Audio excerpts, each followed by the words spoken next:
Vous regardez la Minute Info LSL, nous sommes le jeudi 8 octobre. Bonsoir. Krishna Ulan, le directeur de l'ICTA, a été arrêté aujourd'hui. Le CCID l'accuse d'avoir enfreint le Central Procurement Act. L'institution qu'il dirige aurait à sa demande acheté 2 voitures de la marque Audi sans passer par un appel d'offres.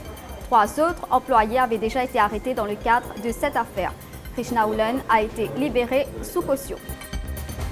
Les relevés bancaires d'Ashish Sibaran saisis chez lui ne pourront pas être utilisés en cours pour prouver sa culpabilité.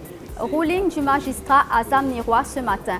Ashish Sibaran est accusé d'avoir transféré ses privilèges fiscaux à Thierry Lagesse dans l'importation d'une luxueuse Mercedes. L'authenticité de ces documents saisis chez lui n'est pas établie, a martelé le magistrat. Encore un ex-directeur de la Banque des Mascareignes en passe d'être arrêté. C'est le 3e depuis la semaine. Oumar Lebine a passé toute la journée au CCID. L'enquête porte sur de faux relevés bancaires au profit du groupe BAI. Oumar Lebine était directeur du département corporate à la Banque des Mascareignes. Parallèlement, Mehdi Akbarali, arrêté hier, a comparu aujourd'hui. Il est retourné en cellule. Dans l'actualité aussi, ce meurtre à Les Salines, un SDF a été agressé avec un couteau. L'homme âgé de 35 ans est mort de ses blessures. L'homme du crime n'était pas loin du cadavre. 2 suspects ont été interpellés.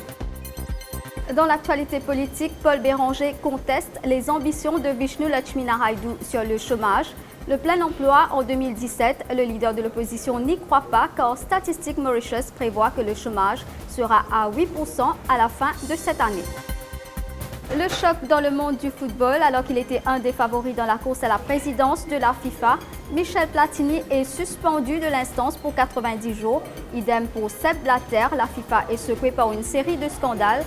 Mais pour beaucoup, la véritable info foot ce soir, c'est la nomination de l'Allemand Jürgen Klopp à la tête de Liverpool après le limogeage de Brendan Rodgers. C'était la Minute Info. L'information continue sur l'express.mu.